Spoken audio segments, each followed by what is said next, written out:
Hey everyone, welcome back to the Cybersecurity Mentors Podcast and to part 3 of our Build, Secure, Hack series. Today we're diving into the hack side of the framework, and we want to make the case for why even defenders need to learn how to hack. We'll explore how offense informs defense, why adopting the attacker's mindset can make you more proactive and effective defender, and how learning these skills can make you more marketable. So let's get into it. John, what are your thoughts? Yeah, we're here. We're finally at the last part of this 3-piece framework, build, secure, hack. So This is the fun part, right? So everybody's always wants to be an offensive red teamer, pen tester. Guess what? You can be even on defense, right? Yeah, so even on defense. Right. So just a quick story of kind of how I've used this in the past, and I think you can use it as well. I had, over the years, I've gained offensive skills. I've gotten certifications. I've gone through training. And I flipped back and forth, right? I would be doing my normal day job of protecting, defending, monitoring, and then I would, switch my hat over or switch it. No, it's this way. I'd switch it behind, right, to go to business mode. And go into offensive mode and start probing the network, start probing and looking for interesting things, misconfigured things, vulnerable things, right? And doing so, I just started looking through the network and looking through the domain and looking for systems that had shares that were openly available that I could access just as a domain user, a normal user that's on the network, nothing special, no privileges, no special privileges, and came across this server that had open shares on it. And as I started looking through those shares, I started finding some very concerning things and very scary things. It turned out this server was a server where people would send in money, like, normally you'd think people don't do this nowadays, but apparently they do. I don't know if this is still a thing. This has been years ago. But you know how the old school, like the knuckle busters, they'd call them, when you'd have the little credit card number. You had to put your credit card on people. The young people are like, we don't know what you're talking about right now. I've seen but it you in put movies. Your credit. Yeah, exactly. You put your credit card on the thing, and it'd have the 2-ply paper, and they'd make a copy of it, right? They basically do a paper copy of it, and then that's how they would bill it. Well, it was like that, where people had done a copy of it or even written down their credit card number. And then they literally mailed that to us. And so in the mail, that you had this piece of paper that had a credit card number with all the security code and all that stuff, all the PI related to it. Very sensitive that people are mailing through the mail, which to me was like, what in the world? You'd think, okay, well, this is actually pretty secure. It's offline. It's paper, right? How is this a risk? Or how is it? It is a risk because people are sending this through the mail. But from a hacker, how is somebody going to hack in and get this, right? Well, what they were doing is they were scanning those in to this system. So this system was like, oh, we got the mail. Let's check the mail today. Oh, okay, we get $10,000 from, Big Bob Jenkins, right? And let's scan this with a scanner, a paper scanner, and then now it's digital. Now it's electronic. So it's as bad as if somebody had sent this across the wire, across the internet, and it landed in this server and it's sitting there in a file system and on a share that's openly accessible to everyone. So they had inadvertently misconfigured the permissions, or they had done it, this is what you find, where they had made it overly permissive because they were testing things like, oh, okay, we got to make sure it works. We got to make sure these files are readable and they can be landed by the scanner into this directory.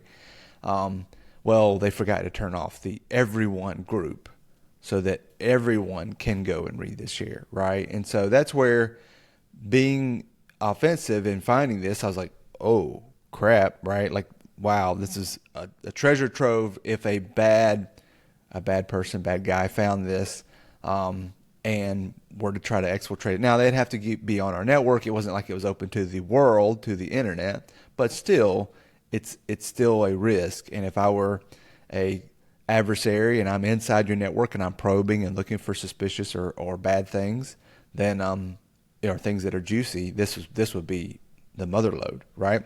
Now, shut that down, right? Talk to the IT support for that, and they had said the vendor came in and did testing, and they enabled that and forgot to turn it off.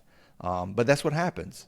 And here's the thing. Here's why my pitch about learning these skills is very important and how it makes you a better defender is that, guess what? You would never, ever, at least in this current times, have an alert that would let you know that was openly accessible. Like, you're not going to get a EDR alert that says, oh, hey, this person made this file share, added the everyone group. That doesn't happen. I'm here to tell you that doesn't happen, right? So you wouldn't know about it maybe until the worst case scenario, somebody's already grabbed data and now they're trying to exfiltrate it. Maybe you get an alert then, right? So switching that mindset to, hey, we got to be proactive and not wait for the bad things to happen. That if I was only being defensive minded, I'm just waiting for some incident to happen. I'm just waiting for that to be exploited, and then I'm reacting, versus moving to an offensive and back and forth to look for those bad things. Kind of like I think I've called this before. You're checking the locks on the doors. You're checking the windows to make sure they're locked. Hey, you go around. Let's make sure things are locked. Okay, good. Let's move on, right? And we're going to talk about why, what do you get out of this, to kind of back this up. But this is a good story to kind of share in my experience how I've used this mindset and these skills. Yeah, no, I completely agree. So, and it's, we can talk actually about our first point here. Offense informs defense, right? So in order to defend something, you have to know how it can be broken, right? But again, going back to the series, if you know how to build it and you know how to secure it, then you have way more information under your belt when it comes to hacking, and even when it comes, like I said, defending it. So understanding kind of like some of the offensive tactics that directly can affect this vulnerability will help you when it comes to defending it, or just knowing what is possible and kind of what are the things you need to look at and what are the things you need to be aware of potential attack vectors, ways somebody can come after certain systems, whatever you may have in your organization that is sensitive that you're trying to protect.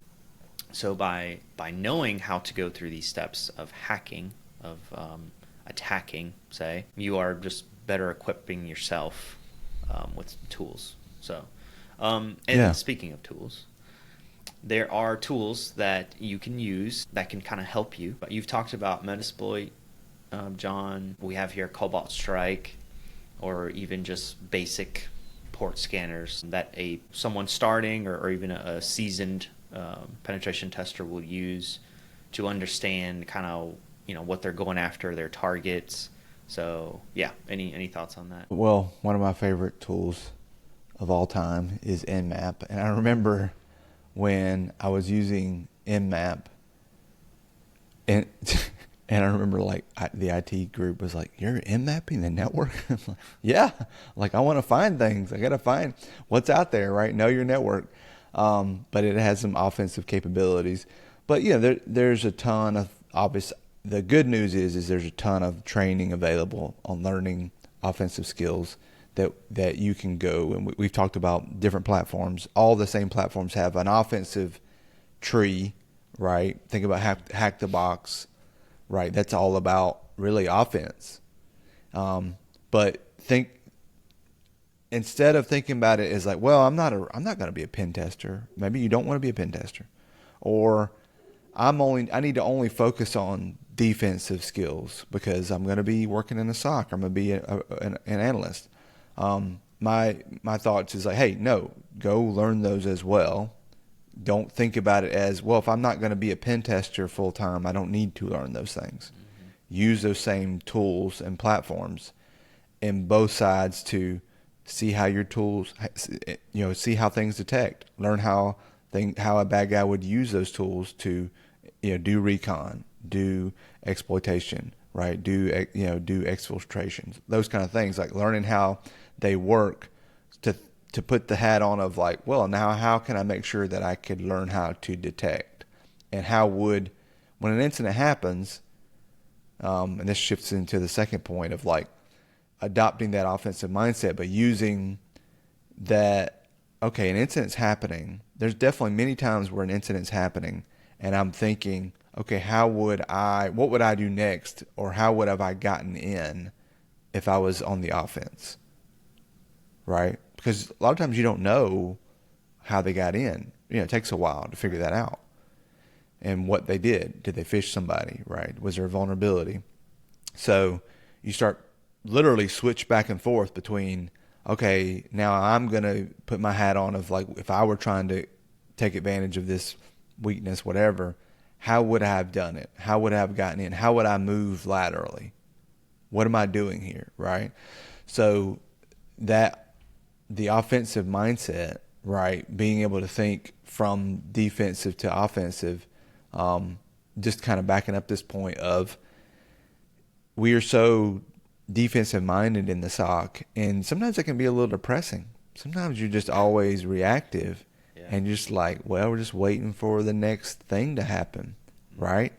That can be a bit repetitive and be just like, you're like the fire department. I say a lot of times, you're kind of waiting for the next fire or the next call. And even in the fire department, they train for those events, so they're being proactive by training all the time for those things. But this switch is like, I call it the default aggressive mindset, right? Being proactive is like, you're not just always waiting for the bad thing to happen. Now you can switch to, you're literally mindset switches from waiting for bad things to let's go find things. That is a big deal. It's a big mindset switch. And it gives you it's like a breath of fresh air. Like, hey, yeah, let's go. I want to go find these things before bad guys do. It's just a switch, and I really think it's helpful and healthy for folks that are always on the defense. Not only does it make you better, but it also helps you out a lot because you're able to just get out of that defensive always mode. Yeah, no, I agree. And I think it's very valuable. We've seen it, right? We've seen it with how we help train our teams. And it's something that, since I've known you, John, that's something that you've always said is you have to be a well-rounded security professional to be successful. I mean, really, you do. If you get if you have like tunnel vision, so focused on just one area, if you are the superstar of just defending, and you've never really, expanded into the offensive side of things, that can only take you so far, in my opinion, and others may disagree. So in order for you to be a just well-rounded individual, you need to have both sides, defend and attack. And I think what you said just hits the nail on the head. Sometimes it can get a little boring. You're just waiting for the next thing to happen, right? And you're doing your organization and your team a disservice by just hanging out and just waiting, right? When you can be proactive and you can switch the hat to help you build your skills, but also help your organization, because like you said, you want to find the holes, the gaps, the vulnerabilities before the bad guys do. And it's just overall gives you a better sense and just more knowledge about your actual environment, because that is the key thing, right? You need to know what's under every rock, what's around.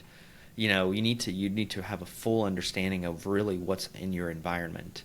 And by going on the offensive side, you get to see more, and you might even discover things that you weren't even aware about that you were supposed to defend, or that even existed, that someone forgot about and just left on for years. And hey, that wasn't on my list of systems to defend, to to run vulnerability scans on, that's not on this IP list or whatever. And that happens all the time.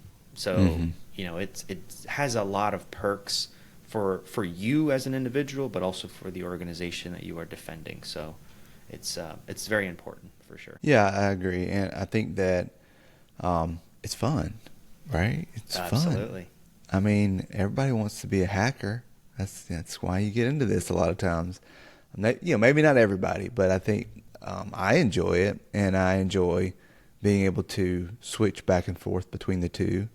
So, there again, it's like I think the case of some people may say, hey, well, I'm going to go deep in one or the other. I can only be an expert at one thing, which that is true. I think being more well-rounded is what has worked for me. You may not want to go that path. You may want to be like the expert in whatever, this thing. And that is okay as well. But generally, from what you would need in a person, an individual that you're going to hire on your team, the well-roundedness makes you more marketable, right? We're going to talk about that. Is like, hey, I'm not just hiring a person that is a defense-only person. That's all they know is defense. They do a great job at that. But, also they understand some offense, and I could maybe give them some things. And we do that on our teams. Like, we do have our team members like, hey, if you want to do both, you want to help us with a pen test, that's great. That's going to make you better and us better, right? So, if you're going to go sell yourself, Steve, like I'm coming in, I've got my interview, and I'm not just defensive only. How does that help you out? Oh, that's huge. So if in the past we've been looking for mainly people to come work in the SOC, and I have one individual in mind. His situation was a little bit different, but anyway, he came in for a just SOC position. Interviewed well. We really liked him personality-wise. Really was going to mesh well with our team. But we noticed on his resume, and even he told us in the interview, that his passion really was on the red team, right? That's just where his passion was. So he joined our team, and he was killing it in the SOC, just defensive mindset. He was picking up all of our processes, procedures, our toolage. Like, he's a rock star. And you could just see the hunger in this individual as well. Well, we, as a team, needed to do more pen tests around our organization, right? And we didn't have, at the time, a specific red team or pen testing team that we could say, hey, guys, can you guys help us out with this? And I mean, I don't know if also just the funding wasn't there for us to go external to an external group or whatever. But for whatever reason, we needed to figure things out internally with the experiences that we had. And the fact that this individual's passion relied on just hacking, red team pen testing, and he was continuously upping his skills on his own time, but also, bits and pieces during regular work hours wherever we could, we could give him opportunities. When that time came that we needed someone to do that, he killed it. I mean, he had this experience already, his passion, and he teamed up with someone else on our team as well who kind of had that same passion. And I mean, I was surprised about how well it went and how just knowledgeable this individual was with the first pen test that was given to him and these two individuals. But we didn't know. At the time of hiring him, we didn't know that these new requirements, whatever you want to call it, were going to come down the pipeline, and we were going to need someone like him. But because he just had that skill, that just set him apart from everybody else who we were interviewing. Because again, you're not only getting someone who's just focused on defense, but you're also getting an offense individual. And like we're talking here today, we believe that in order for you to be a more valuable person, right? Someone that organizations will look at and say, again, this guy is not just good at defending, but he's good at also offense and attacking. So just by him having both of those skills and just that knowledge, that made him, in my opinion, to me personally, to us, more valuable than others who just had defensive SOC experience whatsoever. And it turned out to be perfect because we ended up needing that that kind of knowledge, and he came in, stepped up to the plate, killed it, and yeah. So, any thoughts on that, John? Yeah, no, I mean like he didn't have actual real world offensive. He's never done a pen test before, right? Right. So it wasn't like he came in and he's like, "Oh, I've done 10 pen tests, whatever." It's like, no, he had trained, he had certification, or at least a certification. Home lab. But it was in the back of our mind of like, oh, okay, maybe we could use him for additional things to do pen tests if he's interested. And imagine you're in the SOC and you're like doing SOC stuff, which look, I love the SOC too. But someone's like, hey, you want to do a pen test? Heck yeah. You're right. Let's go. Right. Yeah. So, and I get it. It could be a little overwhelming. You're like, I got so much to learn already. I got to learn how to do a SIM. I got to learn how to do forensics. I got to learn how to do monitoring and response and all that stuff. And it's always learning, right? We're always learning. It's just a continuum. You don't have to have this to like get your first job necessarily. It can help. But it just, for me, it's just this mindset of the build, secure, hack mindset, right? Is these are pillars of training and skill sets that you can continue to work on and shift between them, right? Okay, I'm going to work on, sometimes you just get bored working on just learning defensive skills. Hey, let's switch it up. I'm going to go learn how to build something today. All right, great. I'm going to go learn how to hack into that thing, right? Like these are just a continuum of shifting between these modes that it gives you some variety, gives you some. It's going to make you better. That's kind of the whole pitch behind this framework.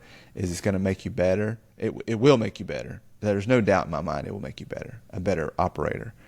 And when I say operator, I'm thinking about it as like, hey, you are a professional. You are a security professional. You are an asset to your team, right? That you're bringing to a team, like where we know, hey, we're looking around for who we need on this task. We're looking around for who we can bring in to do this thing. Those things happen all the time. And the better skilled you are, the more tools you have in your tool bag, we're like, oh, thank goodness, we got so-and-so. Let's put them on it, right? That's why I think marketability, again, is like how when we are hiring people, we think about what all can this person bring to the table. That's in the back of our minds. It might not be the first thing that's like in the list of what we're looking for, but it is in the back of our minds like, oh, this person can also do this. Oh, this person can also do that, right? So I think that's, really the whole pitch. It's how I think this is a great mindset to shift through and work through and learn from. Yeah, and there's just a number of other things. You said something I want to come back to, but just kind of wrapping up, kind of just the offensive mindset, right?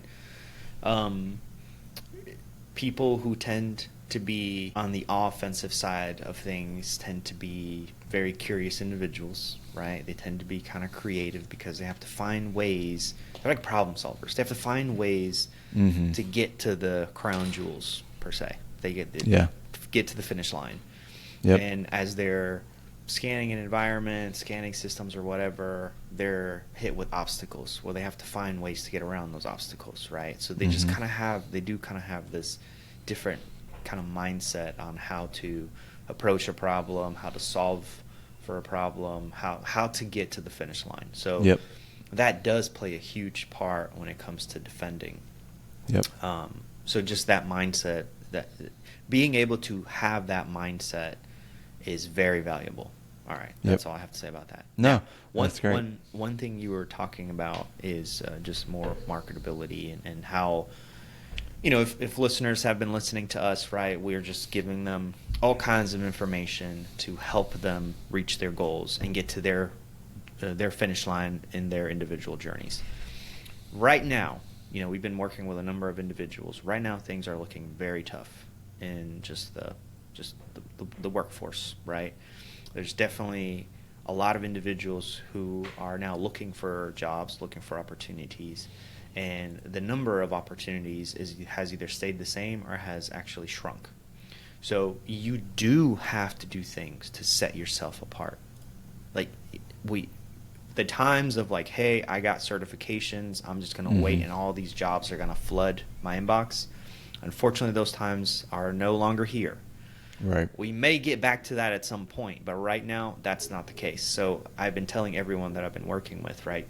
We have to go above and beyond. We have to go one step more than what we have been doing, because it has gotten very competitive out there in the workforce.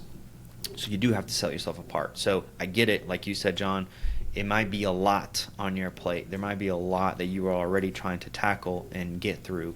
But we have to take that next step and just go a little bit deeper into something. And offensive skills is definitely an area that will benefit you in the long run and will benefit you tremendously when you're up against other individuals who may have similar certifications or similar experience than you. And then that's where they stopped. But you did not. You kept improving and you kept kind of adding to your arsenal, per se. So it's definitely something for you to consider and think about, because times are changing. And if you are trying to get your foot in the door and you are trying to get in those positions, you have to do more than we've been doing before. And this is just one great area for you to explore. So, yeah. Yeah, I agree. I would say, like, imagine you're sitting in an interview and they're like, hey, we know you're applying for this analyst position. Why did you take this course on offensive? What motivated you to get this certification in offensive security, whatever? And you're like, well, because I wanted to be a better defender, and I wanted to be able to be more well-rounded, and I wanted to have those skills to understand how attackers operate, so I could be a better detect those attack tactics and techniques. Boom, dropped the mic. Seriously, because as a hiring manager, right there, you're showing me that you're not just in the now. You're thinking about the future, and you're not just thinking about again, tunnel vision. You're thinking about the bigger picture, a bigger picture at that point. And yeah, I mean, you're also showing that you're looking to improve yourself and you're looking to become a better security professional, be more well-rounded. I mean, all those things are just, dude, check. Yeah. So. Yeah, last thing I'll say on that, on just this people getting in the tunnel mindset, is I've been to many conference talks and like listening to a speaker talk about whatever, the latest, greatest, maybe defensive topic and tool. And I'm sitting there thinking, like, this person has no offensive skills. Like, so they are very focused, all blue team. And then I'm just thinking back and forth of like, well, this is what the bad guy's going to do to get around that. Or this is what the bad guy's going to do to, they just don't have that skill to pull from. And being able to have these skills, like I said, is going to make you better. It's definitely going to make you better. So last piece to wrap this up, we talked about how to learn these skills. There's definitely tons of tools. Try Hack Me, Hack the Box, right? You can think about where you probably go to learn your offensive skills, and then move those to, defensive skills, and move those to, they probably have an offensive tree as well. The TCM Academy, right? They're mostly offensive. They've added more defensive stuff too, but those are very good. And they're just, I think they do a great job of giving you hands-on as well. And in your own lab, as we talked about with labs, you get to practice to build the environment, and then you can build the monitoring, the defensive side of how to monitor for that environment, and then hack it. You have your lab, and then just go attack it and see what happens, and run through walkthroughs in those vulnerable environments or vulnerable machines, and then go back to defense. Okay, how did my detection work? Did it work? Did I get logs for this? What do the logs look like? right? And then you build the next thing. And so you get more experience back with building. And then you, again, do detection. Maybe you add more detection, or you try different tools. Oh, I tried this tool versus this tool, right? And then you hack it and attack it again, right? So that you can do all this even without going through a training program. It takes drive and determination and some know-how, as far as like, you can get all this stuff from free. Like, hey, let me go download some vulnerable things. Maybe you go watch some videos on how to build those out or how to do the detection. But it's all free, really. And you just cycle through that, right? Your lab can be this test bed of learning all three of these fundamental foundational principles. So, and we'll add some things to the show notes to help back this up. But this is it. This is like the build, secure, hack. I think this is going to be a t-shirt. Absolutely. What do you think, Steve? I think we should. Speaking of, did anybody notice my polo chain? I know. That's a beautiful polo you got there, Steve. Look, the logo Adidas on there is amazing. Oh, we're sponsored by Adidas. Psych. I wish. No. I know. If you too could have this polo that Steve's wearing today. If you can't see, if you're on audio only, Steve has a fabulous looking polo with our logo on it. If you check the show notes, we have a little swag link, the swag store. Little, we got shirts, we got hats, we got mugs, yes, sir. We got stickers. Yeah. We're out there. If you want to support the podcast, we appreciate it. Yeah. Also, I would love to see some pictures of you flashing your swag. That'd be there, cool. Showing it to the world. My dream is to. Go ahead. It's step one of world domination. So that's right. Yeah. My dream is to be walking in a conference one day and see people wearing our stuff. It's like, oh, look, I see you. Oh, that'd be amazing. That'd be awesome. No, well, that's it. Just thank you guys. We just kind of covered, right, why this offensive mindset switch is important, how it's going to help you be a better defender, why we think the skill sets matter, how that switch from being reactive all the time to now being proactive is important, and how it's going to make you more marketable, right? How you're going to be able to sell yourself better, having these skills. And like always, we will be sharing a bunch of links and just resources to, like John said, back this up to kind of help you guys go through that, building those skills and that kind of mindset switch, like John was talking about, the way of thinking for an offensive individual. So, yeah, please let us know what you think, if you have any comments, questions. But other than that, I think that's a wrap, John. Yeah. Just last pitch, if you want help and you want to dive deeper, if you'd like us to help you out, we, again, in the links, reach out to us, contact us. We can set up some time to help you build these skills up. So thank you guys. We'll see you. Thank you.